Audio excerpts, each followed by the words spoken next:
The other thing that you find in the archaeological record is that humans are long and tall and strong, and they keep all their teeth, and their bones are disease-free until you hit agriculture. And then suddenly everybody shrinks 6 inches and they lose their teeth, and their bones are riddled with disease. This is Peak Moment. We are living at a peak of human innovation, information, wealth, and health. But we're also at a peak of population and consumption, with rising temperatures and declining resources fueled by cheap oil and gas. Peak Moment Television, bringing you examples of positive responses to energy decline and climate change through local community action. Hi, welcome to Peak Moment. I'm Janaea Donaldson. My guest today is Lierre Keith, who's a writer and author and radical feminist. Her book is The Vegetarian Myth, and I need to tell you, Lierre, thank you for being with us. And Robin and I have read aloud maybe a handful of books together, and yours is one of those few. This has been riveting. Well, thank you. Well, it is both, some of the writing is lyrical, it's passionate, but what you are saying is so critical for us to hear now, many of us. Because what you're saying, let me see if I say it right, that the vegetarian way of eating, which many people are turning to because of climate change and so on, doesn't nurture the human being, doesn't nurture our bodies, and it's destroying the planet. Right. Have it right? Yeah. So let's unpack those two and talk to us about why isn't a vegetarian diet, which sounds like the right way to go, why isn't it good for people? Well, there's a human template that needs certain nutritional elements, and they are not provided by a vegetarian diet. You can go back 4 million years to the very beginning of the human race, and there is no question that we were hunters. This is what we ate for literally 4 million years. And it's the reason we have really big brains. We have the largest brain of any primate, and we have the smallest digestive tract, which is to say, how are you going to feed that brain? I mean, our brains use 25% of the energy, our energy needs. And you're not going to get that out of plants. There just isn't enough energy. So it's quite clear that we must have been eating meat to get brains that are this large. And the other thing that you find in the archaeological record is that humans are long and tall and strong, and they keep all their teeth, and their bones are disease-free until you hit agriculture. And then suddenly everybody shrinks 6 inches and they lose their teeth, and their bones are riddled with disease. Whoa. And we have a concept, the diseases of civilization. There is no such thing as the diseases of hunter-gatherers. Let me back up for a second here. Part of how you got into this is you yourself were a vegan for 20 years. So 20 years. You're looking at not anything from any animals, right? Right. So I feel that in with the story as well. I mean, it's not just that template, but you were trying. Why be a vegan for you? Well, I started very young. I was 16, and I met another vegan. And at that age, you're very idealistic and you're very impressionable. And I was somebody who, even at that age, was very impassioned about saving the planet and all these political concerns about oppression. And it all comes together when you learn about veganism, because here you can, stop oppressing animals, and you can stop hurting the earth, and you can feed hungry people. And there's this whole, it makes a total picture. You get this complete plan if you just eat this way. And at age 16, I had no counter information, and I thought it seemed like it made sense. And so... And it's wonderful, and it's honorable, and it's laudable, and you can do just that, and it affects much more than just yourself. Yeah, except none of it's true. And that's the problem. None of it's true. And so I believed that for 20 years. And the problem was that, of course, I kept accumulating information. I didn't stop there. And so all the counter information that indeed I was gathering, I couldn't look at. Because, one of the things about being a vegan is that it's not just what you eat. It becomes who you are. And that makes it really hard to examine new information. Because it's a threat. It feels like you're threatening who you are. And so every time I got information that actually was different than what I believed, I had to set it aside. So I was living with this tremendous sort of gap in my consciousness that it was really hard. And eventually, when I had to give up being a vegan, all that information, I was finally able to really examine it and embrace it more fully. But it's a long, hard process, and I know that it's very painful for most people. And, there's a whole generation of us now who have been through this. We tried it didn't work. Our health collapsed, and then we had to find something new. Then there's something in animal meals that we don't get just with grains and so on. Well, it's nutrient-dense food. So, for start, you get the complete proteins. And the problem with protein that comes from plant sources is that it's wrapped in cellulose. And we have no way to digest cellulose. We're not ruminants. Yeah, it's true. We've got the one stomach. We don't have that vat of bacteria that can do it for us. So we can't eat grass. We have no way to digest it. So we can't get to the protein. That's why it's called poor quality protein, because we can't get to it, and it's not complete. So right away you've got the protein problem. And so it's not really assimilated by humans. And then there's the fats. There are fat-soluble nutrients that you cannot get from plants. Vitamin A, vitamin D, vitamin K2, vitamin E. You cannot get these from plants. You've got Not to at eat all, them. No, or- they don't exist. They don't exist in plant foods. And they're essential. And they are essential. You will die without them. So this is, and they are important for just every range of human biological function. You've got, especially your brain, but everything. So you're going to end up with these deficiencies. Another problem is CoQ10, which is only available in meat. Heme iron is only available in meat. And then the fat itself is actually a really important. Your brain is almost 80% fat. You've got to eat it. So if we call somebody a fathead, we are being accurate. Yes, we are, and that really should be a compliment, the highest Oh. compliment. Yeah. It's not, but it should be. Yeah. So then the other problem. So there's all the things you're not getting, but then there's all the things you're getting too much of with an agricultural diet. Essentially, it's way too much sugar. So every day, you can call it complex carbohydrate if it makes you happy, but at the end of the day, it's all just sugar. Yeah, because the starches that are in our grains, right, break down fairly quickly into sugars. Yeah. So then what's wrong with that? Well, it's way too much insulin. It requires this insulin response. So, for instance, your brain can only function at a very, very small range of sugar, glucose, blood glucose. So if you put in too much, it's a biological emergency. And then your pancreas has to secrete all this insulin, which will grab it out of your bloodstream and sock it away, usually in your fat cells, as fast as it can, or you'll die. So it's an emergency response. Wow. And this is not what insulin was meant for. So every time you eat one of those meals, you're demanding that your body produce that much insulin, and then there's a whole cascade of effects that happen from having that constant blood sugar roller coaster. And obvious things like diabetes and hypoglycemia, but on into, for instance, cancer. What we know about cancer is two things. One, insulin provokes the growth of cancer cells. Really? Number two, what cancer eats is sugar. So you put people on an agricultural diet, they're going to get cancer. This is why cancer is unknown amongst hunter-gatherers. Truly? Yes, even until the 1950s, you can read statements in medical journals. Well, we all know the Eskimo don't get cancer. And that's why they weren't eating agricultural foods. So your book said that people, the hunter-gatherer tribes, were not only had no cancer, but also no heart disease, no diabetes, all all those diseases, the autoimmune diseases, all the chronic degenerative diseases that we are used to thinking of as normal are not normal. There are entire groups of people that never get them. Now those people have been fast disappearing with the onslaught of industrial civilization, but even 100 years ago you could still find them all over the globe. And so, there's a lot of documentation about usually, various imperialist armies or navies, traveling around, and there's a doctor who's French or English or whatever, and he documents, these people have no cancer. They have no diabetes. Their health is gorgeous. Look at these teeth. Beautiful. This is amazing. The broad jaws and the gorgeous, all the facial structure. Yes. Yeah. And so over and over you find these accounts. And, really even until 1950, this was still observed that these people still existed. I think that one of the parts that really struck for me was the work of Weston Price. Absolutely. The dentist. Tell us a little bit about it. Weston Price was a dentist, originally from Canada, but he lived in the United States. And in the 1930s, he had been observing for about 10, 15 years in his dental practice that suddenly there were children whose teeth did not fit. And they had these terrible... Didn't fit in their mouth. Terrible malformations, all kinds of bizarre problems that he had never seen before. And his thesis was that this has something to do with nutrition. Because at that point, corporate America was already beginning to take control of the food supply, and the food supply was being flooded with cheap vegetable oils. So all the animal fats, traditional animal fats, were being removed from the diet, cheap vegetable oil, and lots of white sugar and white flour. And he believed that this was why all of a sudden these terrible dental problems were popping up in young kids. So he decided to test his thesis, and he and his wife, Flora, was a nurse. They traveled the world. They decided they were going to hit every continent, on which humans lived, and try to find at least one group of people that achieved perfect health. And that meant freedom from chronic and degenerative diseases. It meant freedom from mental illness.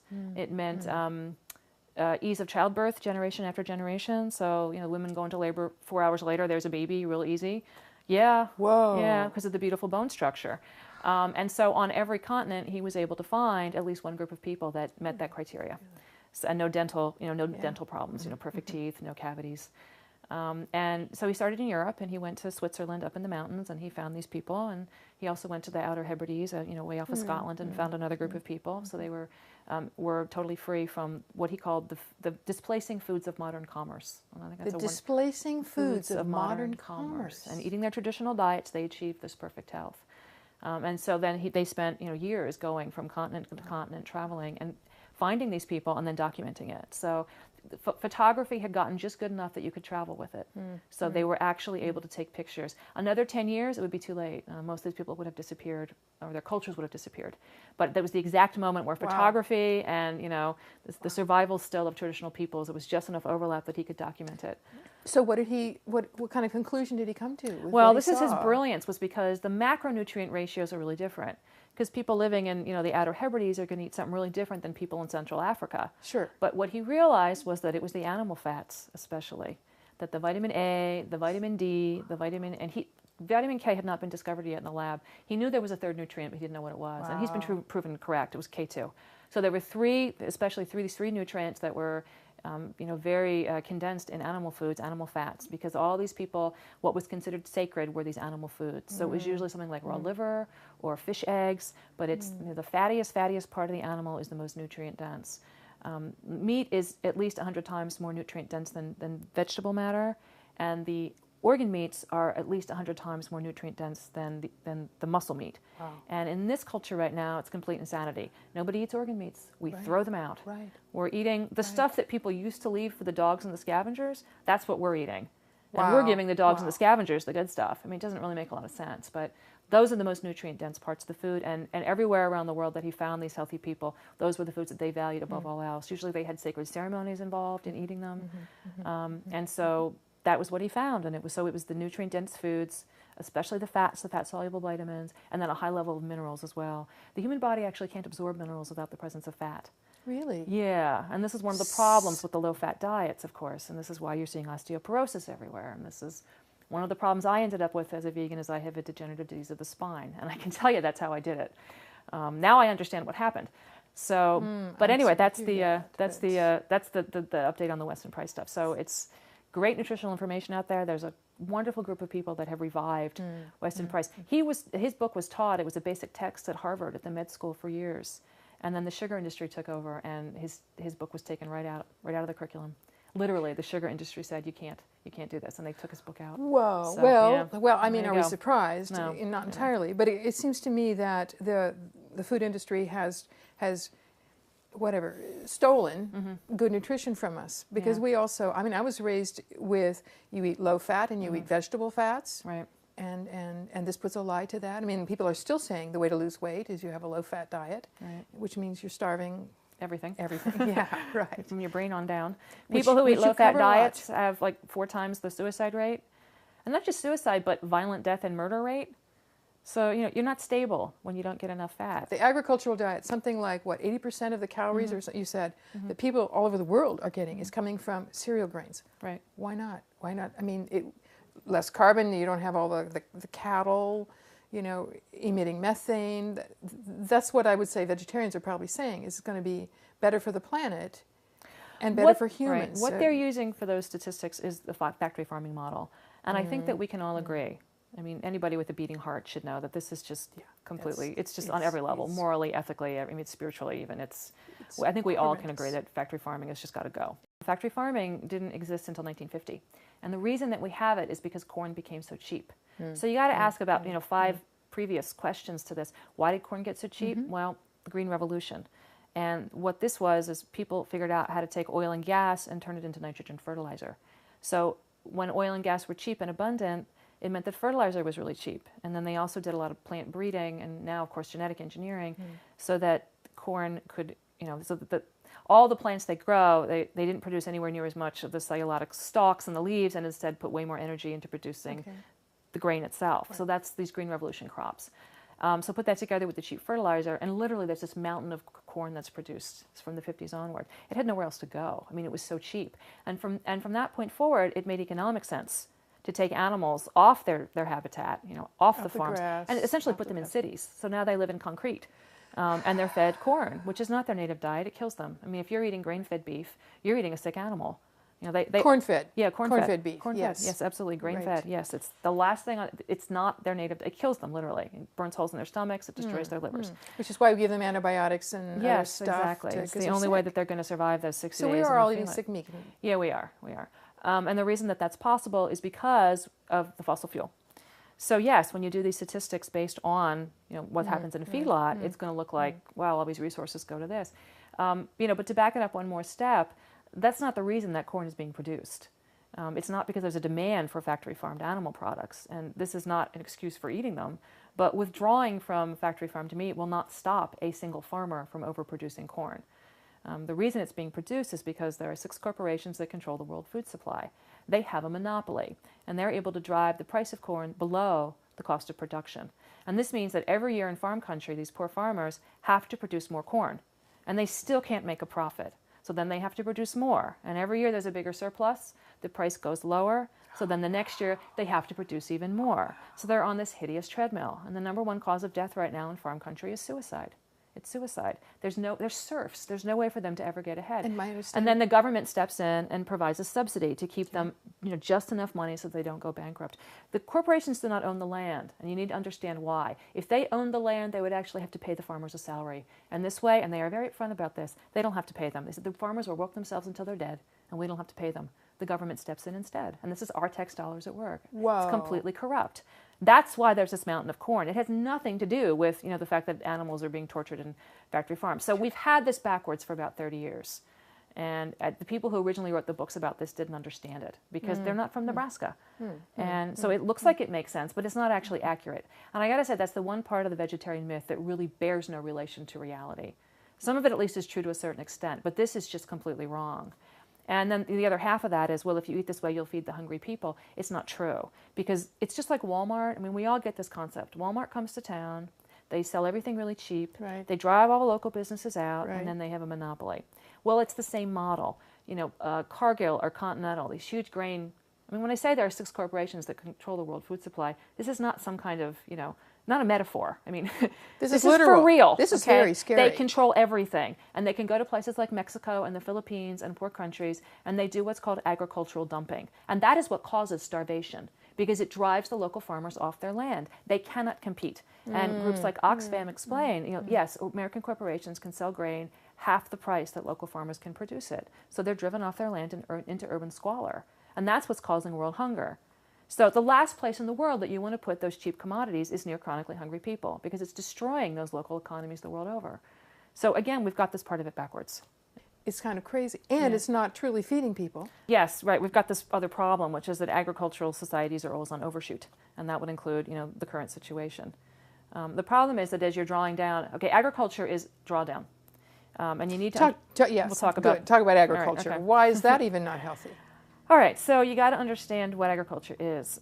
In very brute terms, you take a piece of land, you clear every living thing off it, and I mean down to the bacteria, and then you plant it to human use. So this is biotic cleansing.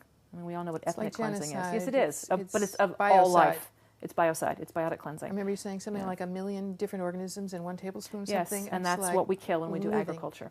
So in nature, you've got a few different templates, but it's all the same idea, which is a whole bunch of different plants, and they all live a long time, and they all communicate with each other, and they all form a community. And their basic goal is to create more life, and the way they do that is by creating soil, because soil is the basis of land life.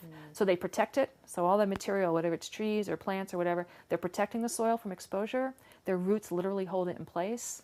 And then there's all the biological functions of the bacteria and the other microorganisms that either degrade dead matter, and they make the nutrients available again, and the plants draw it back up.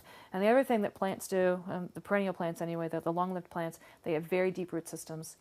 All the minerals that make life possible are drawn up from the rock that is our planet by the roots of those plants. Okay. And now that's the basic sort of template for life on Earth. So you have all these different plants working together, creating more soil. The problem with agriculture is that it wipes all those plants out, and you're only planting 1 or 2 plants, and these are annuals, they're not perennials. So they're short-lived. So you have to keep wiping it off every year. Every single year, and this is a war. And this is why, Iowa alone uses the energy equivalent of 4,000 Nagasaki bombs every year. And I say this is in fertilizer? Yes, yeah, that's how much. And in other kinds of energy, other kinds of energy use. You need those big machines to get out there and clear it. the world does not want to be a monocrop. I mean, nature does not recognize us as a living system. And she does everything in her power to repair that wound. Agriculture is a wound. So it's a war every single year. You're driving out the plants and the animals that need a home. I mean, this is a nice way to say extinction. And this is what agriculture has done around the globe. We're out of continents, okay? It's been drawdown of soil, of species, of water, and it's been 10,000 years we've trashed the planet. I remember thinking about the Fertile Crescent isn't fertile. I mean, Please, it's desert. it's a desert. Yeah. You know, There was cedar. It was cedar trees so thick sunlight never touched the ground. And this is my favorite Derek Jensen quote, where he says, "Forests precede us, and deserts dog our heels." And that is the path of agriculture around the globe. And it's we've hit the end. I mean, there are no more continents. We've been out of soil since 1950, and we are on. We're at the cliff. The human race is at the cliff. And that's probably the main reason that I wrote that book, is because the people who care the most are environmentalists. And even of them, I would say that the most impassioned people are probably the vegans. And the values are not the problem. So justice, sustainability, compassion. We have the right values, and we've got the passion to institute them. But this vegetarian vegan diet we've been pointed in the wrong direction for 30 years. And I want people to understand the real damage that's being done to this planet and what it's going to take to really repair it. Because we are going to have to give up agriculture if this planet has any hope. How can we give up agriculture and still feed the 7 billion? Nothing we can do is going to feed those 7 billion. Nothing that we do. So the question is, are we going to have a soft landing, or are we going to have a crash? And if we could get all the institutions that rule the planet on board, we could have a soft landing. This would not be that difficult. I don't see evidence that we are going to, is the problem. I think that that the privileged are going to hang on to this until the very last moment. And I think that things are going to be very ugly. I hope that things will be different. And part of my goal in writing this book and my subsequent book is to get people to understand. First, we have to identify the real problem. And then we have to identify, well, what solutions would actually match the scale of the problem. And people get very upset when you talk about population, but we don't need to be upset. There's really only two reasons that we have overpopulation, and one is global capitalism, and the other is patriarchy. What we know about people's reproductive lives is that when they're poor, they have more children, and that when women cannot control their own fertility, they have more children than they want to. The number one thing you can do, to reduce the birth rate is to teach a girl to read. Because when you give women just even a little bit of empowerment, then they can control their reproductive lives. And that is the number one thing. So we're all going to have to be feminists to save the planet. Gosh, what a shame. And we've got to stop the rich from stealing from the poor. So we're going to have to be against global capitalism. Well, honestly, these are things we should be doing anyway, because justice should call us to these. But if we could do those things, indeed, the birth rate would drop pretty quickly. I mean, we're all going to die one day.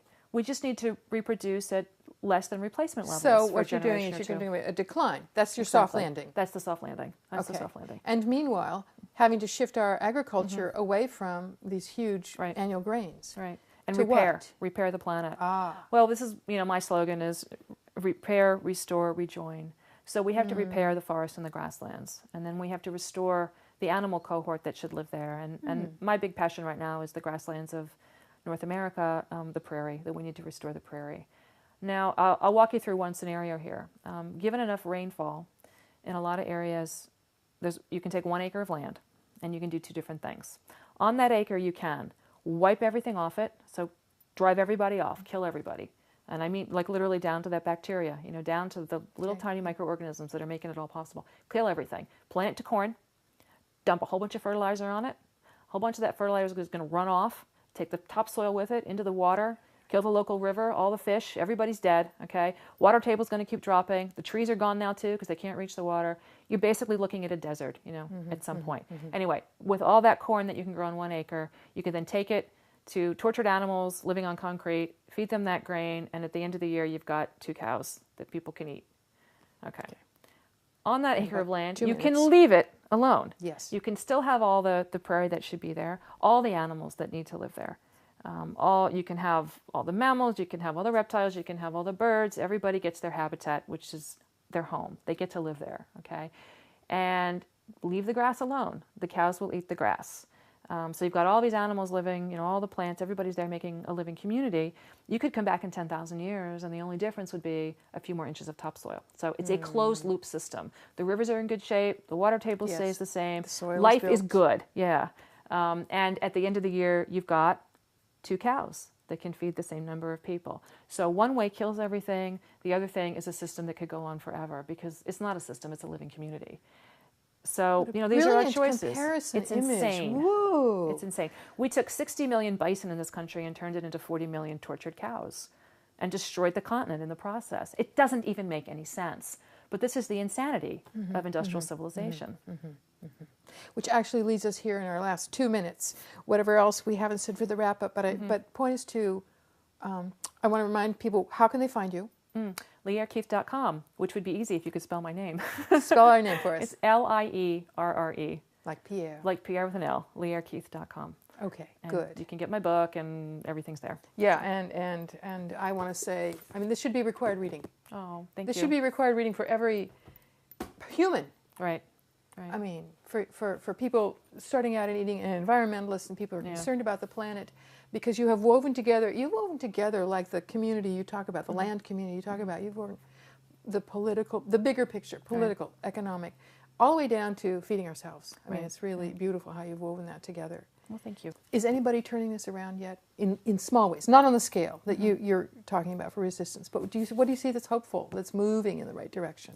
If we took all the trashed out grasslands across the planet, no, not all, 75% of the world's trashed rangelands, and we could restore them from agriculture back to functioning prairies, with their animal cohorts, even on 75% of the land, within under 15 years, we could sequester all of the carbon that's been released since the beginning of the industrial age. All of the carbon that's been released since the beginning of the industrial age. So I find that a hopeful thing, because frankly we just have to get out of the way.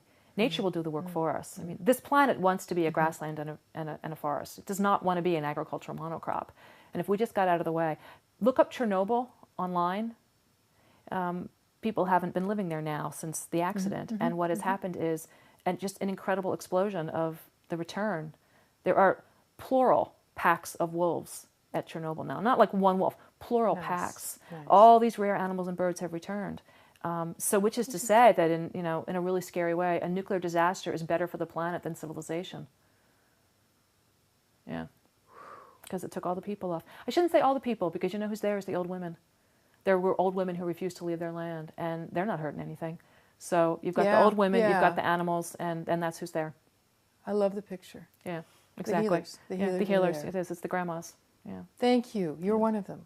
A little young for that, but I'm on my way. Honorary. Thank one you. of the healing mothers. That's right. That's right. Yeah. Thank you for joining me. This has been enlightening, and I bet you're enlightened too. You're watching Peak Moment, locally reliant living for challenging times. My guest is Lierre Keith, the author of The Vegetarian Myth. Read it. Join us next time.